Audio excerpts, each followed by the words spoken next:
Vous êtes témoin d'un événement où vous avez des informations d'intérêt national. Vous pouvez filmer et envoyer par email à infosunugal@gmail.com ou contacter le 78 140 56 56 disponible sur WhatsApp.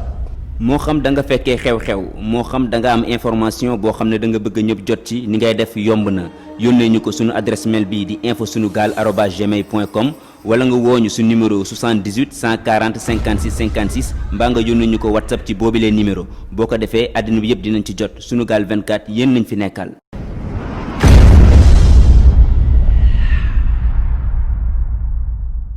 point de la rédaction mbokki internet yi seetaan Sunugal 24 ñu ngi leen di nuyu bu baax a baax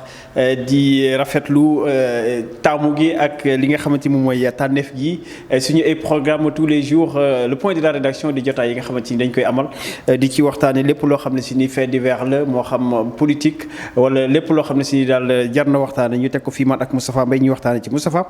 nuyu naa la bu baax a baax. maa ngi lay fay Cheikh Mahfous di nuyu ñi nga xamante ne dañuy faral di ànd ak ñun si sunu jotaay bi amal bis bu yàlla sàkk te ñu koy waxee le point de la rédaction. acca mi ngi noonu tey nag Moustapha ñu fas yéene waxtaanee li nga xamante ni moom jamono ji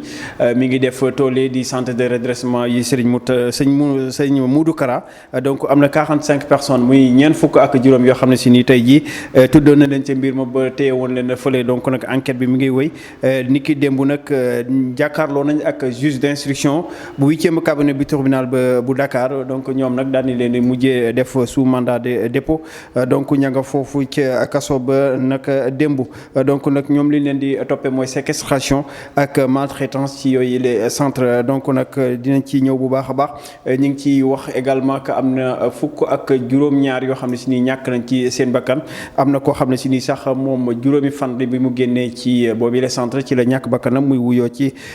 ki nga xamante ni moom moo di Sidi Khoureysi Diagne donc moom nag mi ngi tolloon ci ñeent fukki at ak juróom donc moom tamit ñàkk na bakkanam ginnaaw mu daal di jóge ca centre boobu juróomi fan donc Moustapha li nga xamante ni mooy mbir mi tamit laajoon na ay avocat ba maître Bamba Cissé tuddoon nañ ko ci ak maître El Hadj Diouf ñoom ñaar daal dinañuy mujjee désister ginnaaw bi nga xamante ni Cheikh Modou Kara daal dinay génn def déclaration ne soxlawul avocat donc ñoom ñu daal di désister donc ci loolu la ñuy waxtaanee tey ana naka lañ koy jàngatee mbir moom nga xamante ni mbir mu doy waar la Moustapha muy 45 personnes yoo xam si ni def nañ leen sous mandat de dépôt kenn rek lañ ci bàyyi muy ku ñuy wax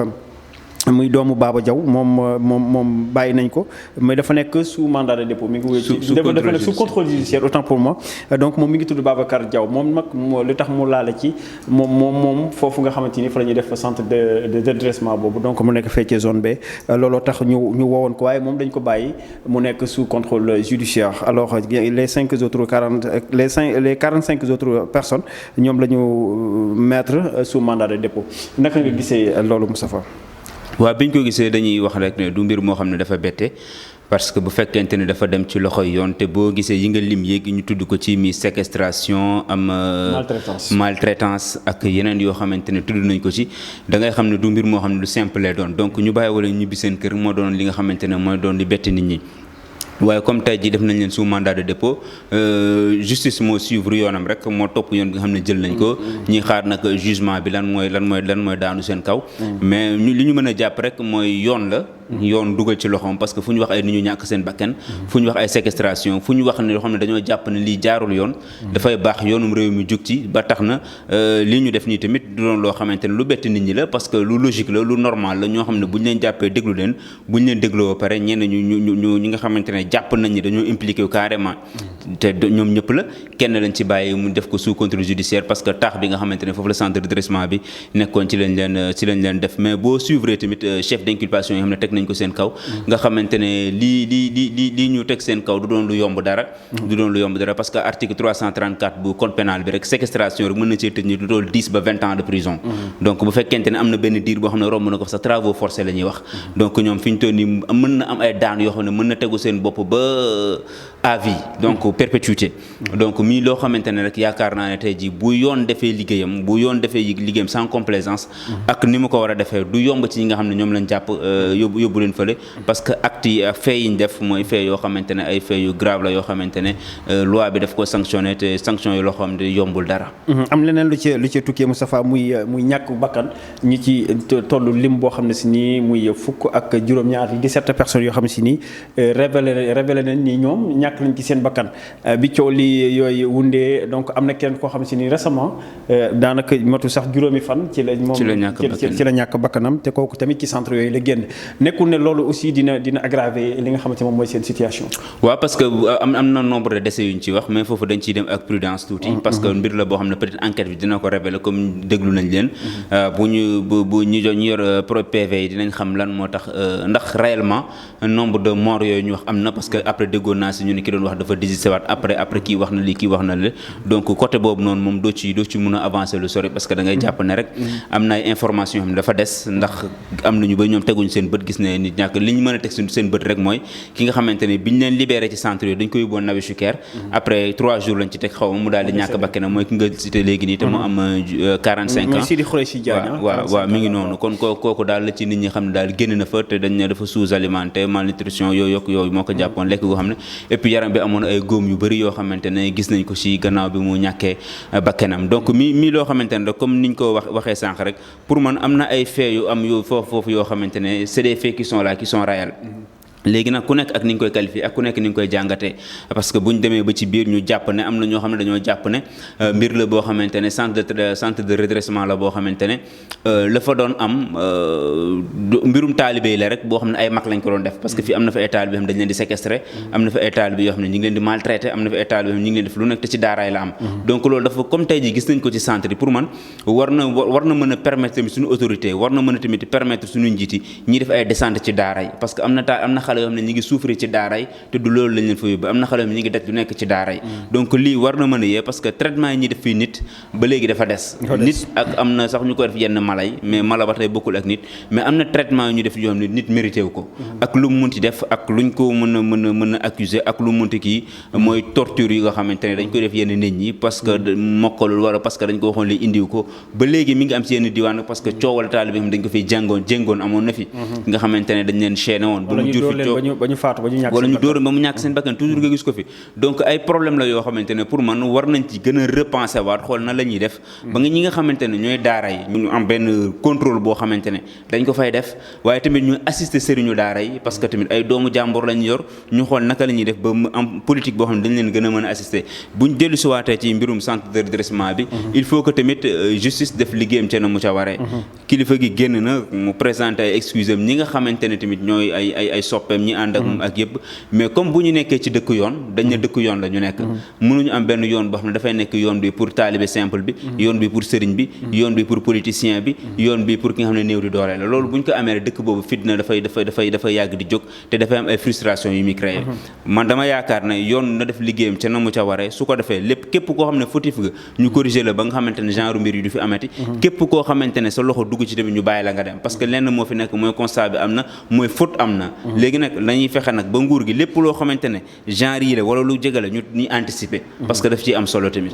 waaye Moustapha li ciy gën a doy waar mooy 45 personnes yi ñoom jàpp nañ leen teg na leen loxo ñi ngi jamono ji ñi ngi sous mandat de dépôt mais ki nga xamante ni tey moom moo waral mbir mi di Serigne Modou Kara moom ba léegi kenn dégloogu ko ndax nekkul ni li ngay wax noonu tamit daf ci am maanaam mooy justice boo xam ne si dafa am justice pour Serigne Seck taalibe yu mel noonu ndax lu mel nii bu amee on parle de mort on parle de loo xam ne si nii lu doy waar la 45 personnes yoo xam ne si interpellé na leen mais moom mi nga xam ne si nii moom mooy ndey mbir gi ba léegi kenn dégloogu ko waaw kenn dégloogu ko parce que ñoo ngi doon expliquer sax ni amoon ay avocats yoo xamante ne jotoon nañ ci bokk yaa ngi ko doon wax léegi ci dorteel gi mi maître El Hadj Diouf ak maître Bamba Cissé ñoo xamante ne dañoo constitué woon pour jàppale ko ci dossier boobu moom mu ne benn avocat doy na ko mi Cheikh Ahmadou Bamba gis-gisam la donc am nañu xam nga bu ñu demee bay constitué rek yaakaar nañ ne comme ñële dem nañ ñee dem kaso dinañ soxla koo xam ne daf leen di assister daf leen di taxawu juridiquement ba mën leen défendre même non seulement sax man dama yaakaar ne même avocat yi bu fekkente ne tey ji du woon sax pour assister sëriñ bi wala keneen mais dafa am benn bataille médiatique boo xam ne tamit soxla nañ ko ñoom ñi nga xam ne ñi ngi ci prison bi soxla nañ ko leen défendre soxla nañ ko taxaw wax ci public bi soxla nañ ko taxaw dindi yenn information yoo xam ne amul parce que du si ñàkk dina si am ay manipulation dina ci am ñoom dañuy wax lu amul dina ci am yoo xam ne dañ koy nettali ci biir centre yi te amu fa donc loolu lépp dañuy soxla ñoo xamante dañuy toog ci plateau bi te avocat bi loolu mooy rôle am loolu mooy métier am défendre nit ki wax li nga xamante ne mooy dëgg gi te loolu man yaakaar naa ne benn opportunité la boo xamante ne tamit bu ko même moom mën na ko bañ a soxla mais ñi nga xamante ne ñi ngi woon ñooy ay àndandooram te caabi féete leen ginnaaw jamono ji pour man doon nañ soxla soutien boobu noonu au delà de soutien bi nga xamante ne mbirum baatin la mooy Cheikh Ahmadou Bamba moom la soxla comme avocat mais tamit man dama yaakaar ni rek ñi nga xam ne ñi ngi ci kaso bi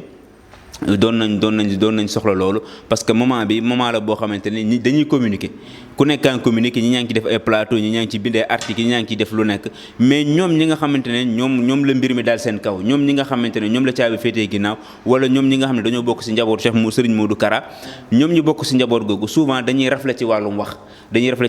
parce que ñenn ñi sëriñ bi def na bu kenn wax donc bu nee bu kenn wax xam nga la nature a horreur du vide bu kenn waxul ñoom seen camp kenn jotul seen version beneen version bi dafay monopoliser parole bi mooy ñeneen ñi nga xam ne ñoo def accusation te su boobaa dañ leen di charger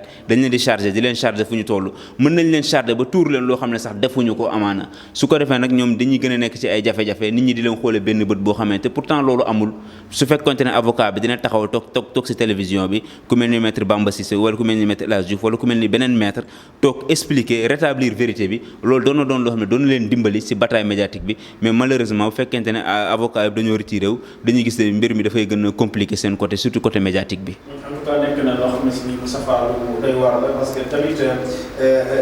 lu mel ni su amee yaakaar naa ni li yoon mooy ñu ngeen am avocat boo xam si ne mën a taxaw man di lijjanti yenn dossiers yi ba nga xamante ni tey jii li ci war yëpp dina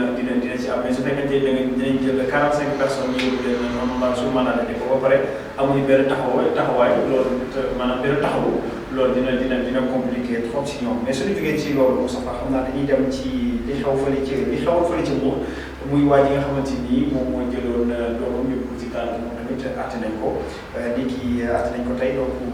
li nga xamante ni moom la verdict bi wàcc na ñoom un mois lañ ko tey ferme donc mu am 2 ans yoo xam ne si nii sursis lay nekk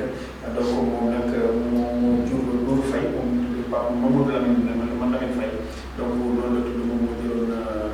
xam naa fàtte ko sax parce que yàggul si affaire gaal yi mu jëloon doomam Nourou Faye dugal ko ci gaal Nourou Faye moom mu ngi ci ñàkk bakkanam donc ñu doon ko àtte tey jii fële ca Mbour donc tëj nañ ko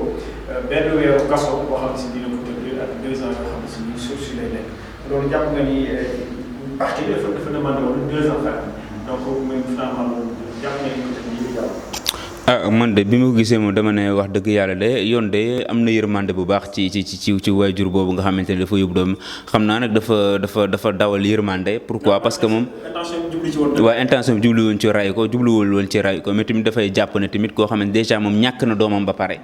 boo ko fa tëjaatee yenn année yi aussi tamit dafay gën a metti moom foofu xam naa foofu rek la attekat bi sukkandiku gën a oyofal daan bi parce que 1 mois de prison moom yaakaar naa ne du loo xamante ne du lu bëri par rapport bu ñu gisee ci ñu doon xaaree at am na ñoo xam ne ñu bëri ñu ngi doon sóor ne waajur bi dina ko def ci fële ca prison ba donc mi mbir moo xamante ne rek man sama gis-gis moom waroon nañ ko gën a mën a corser tuuti ne serait-ce que dissuader ñeneen ñoo xam ne ëllëg suba keneen ko gis doomam bëgg koo dugal ci biir gaal gi parce que man damay jàpp ne c'est un père de famille qui a été égoïste parce que doom ji moom kese juru ko pour man yooyu yëpp bu doon am waroon na ci mën a waxtaan ak yaayam wala mu xalaat tamit xam nga booy xalaat mbir booy dugg ci benn projet wala benn entreprise da ngay sóori échec bi ak réussite bi mais bul jàpp ne rek xale bi dina dem yegg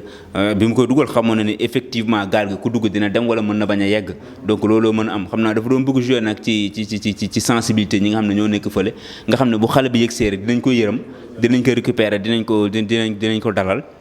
malheureusement affaire bi mu jëwul en tout ndax xale bi daal di dem ci géej gi mais risque boobu mu jël ak loolu mu jël pour man waroon nañu mën def benn sanction bu exemplaire boo xamante ne képp kii waajur ëllëg boo amee moo xam xale bu ndaw la moo xam kii koo xam ne majeuragul nga nar koo dugal ci gaale boo xalaatee daan niñ daan kële rek mën a tax nga tegwaat sa tànk mais tey jii boo gisee keneen koo xamante ne parce que phénomène la boo xam ne day revenir aat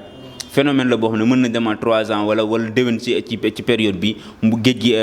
ñoom ñoo xam période bi ñu koy taamu ñu daal di demaat te loolu bu amee mën nga gis beneen parent boo xamante ne xam nga parfois assurance lañ lay jox pour booy jël gaal gi la Sénégal fi dafa am ñoom dañoo gëm mystique dañ la naan gaal gi diw moo sang gaal gi wala sëriñ nangam moo yor gaal gi day yegg loolu lañ lay wax ñeela yeggoon nañ bee passé yeggoon nañ wala bii mooy 3e voyage am gaal gi day yegg ay assurance yoo xam ne dañ la koy jox boo waxtaanee ñi nga xam ne jot nañoo dem ngay xam ne kon am na partie mystique boo xam ne ñu bëri dañ koy gëm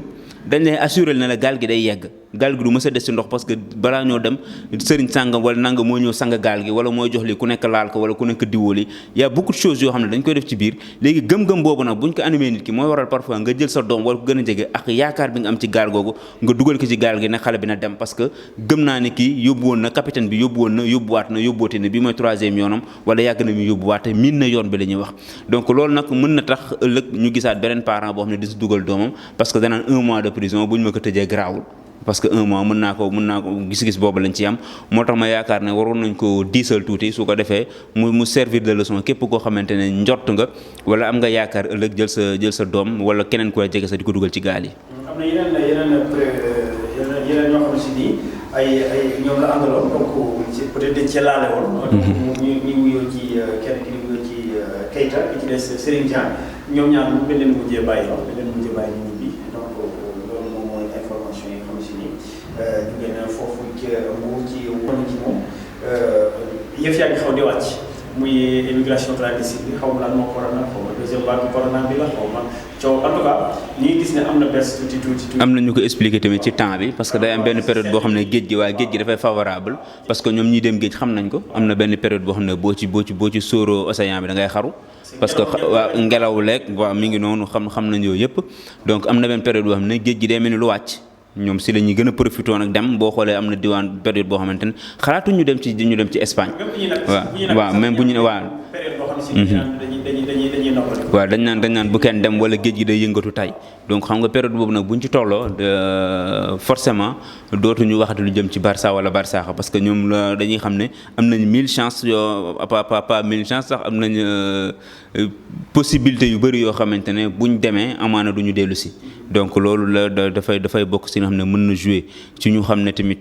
bés bi am wala mu delluwaat ginnaaw waaye am na tamit beneen mbir boo xam ne mën nañ ko ci boole mi contrôle bi nga xam ne léegi ñu ngi koy renforcer si suñu côté yi ça il faut le dire tamit parce que après gisoon nañ ne am na ñu bëri ñoo xamante ne ñaari semaine ci ginnaaw wala semaine ci ginnaaw da nga doon dégg ñu ne arrêté nañ ay ñu doon embarqué arrêté nañ ay nit fii arrêté nañ ay nit fële donc arrestation yooyu doon ñu ko dégg la lañ doon dégg mooy gaal gi këpp na fële mais information yu mujj ñu doon am dañoo gis ne après police bi commencé woon ne tas ci gox yi nga xamante ne ñoom ñoo doon def ba képp koo xam ne yaa ngi waaj pour dem ñu teg la loxo wala bu ñu xamee ne bu ñu njortee ni ñi ngi waaj a dem ñu fekk leen fañ doon waaj a demee daal leen jàpp yóbbu leen commissariat donc bëri na ñoo xam ne loolu lañ déjoué seen plan yoo xam ne dañ ko tegoon pour dem loolu tamit ñi rafetlu taxawaay bu rafet bi nga xamante ne police nationale amal na ko ci lëkkaloo ci ak gendarmerie ñoom ñëpp ñi nga xamante ne ñi ngi def lépp lu ñu mën ngir aaye ñi nga xam ne dañ doon jël gaal gi dem.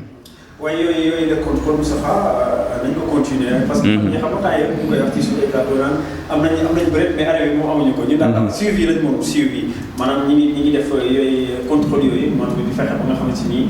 fépp fu ñu dégg gaal wala képp ku ñu gis ne yaa ngi préparé pour dem rek ñu teg la loxo mais tamit il faut continuer parce que su fekkee continuer wu tamit la fi xam lii amoon na fi 2006 amoon na fi ay at yu bëri am na fi day ñëwaat donc bu ñu jugee ci lii tamit su fekkee ne continuer wu loolu amul suivi 2022 wala 2023 tamit dañuy taxawat fii di wax affaire immigration clandestine donc je pense que fii la war a autorité yi fii la ñu war a renforcer contrôle boobu waaye tamit utaat yeneen politique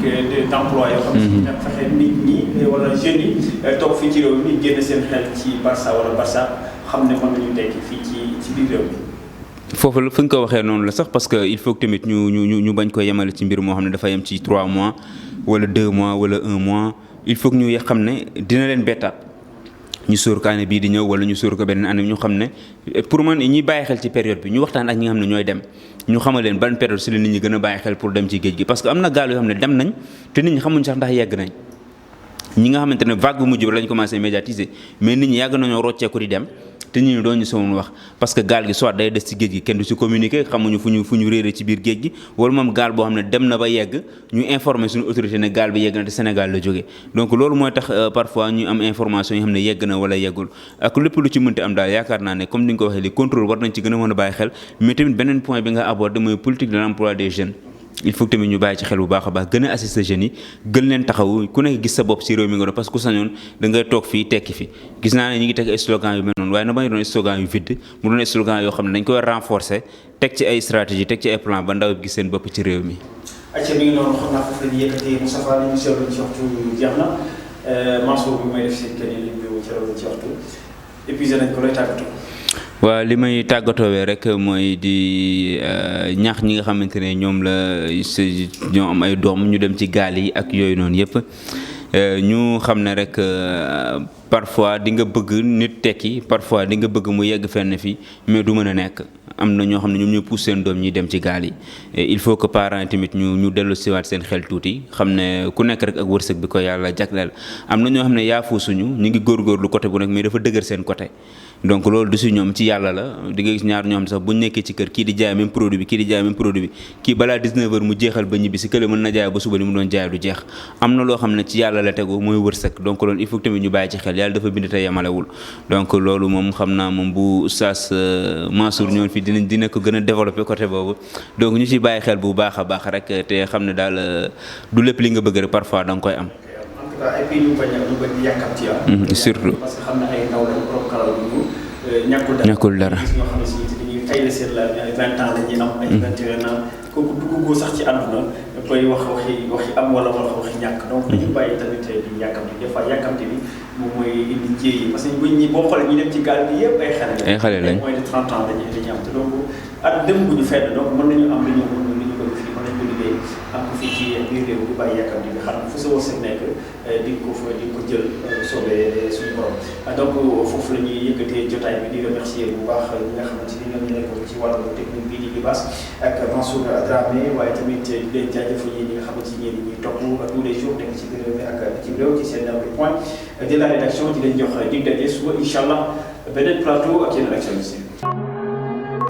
Vous êtes témoin d'un événement où vous avez des informations d'intérêt national. Vous pouvez filmer et envoyer par email à infosunugal@gmail.com ou contacter le 78 140 56 56 disponible sur WhatsApp. moo xam da nga fekkee xew-xew moo xam da nga am information boo xam ne da nga bëgg ñëpp jot ci ni ngay def yomb na yónnee ñu ko suñu adresse mail bii di infosunugal@gmail.com wala nga wooñu su numéro 78 140 56 56 mbaa nga yónnee ñu ko WhatsApp ci boobilee numéro boo ko defee àddina bi yëpp dinañ ci jot Sunugal 24 yéen nañ fi nekkal.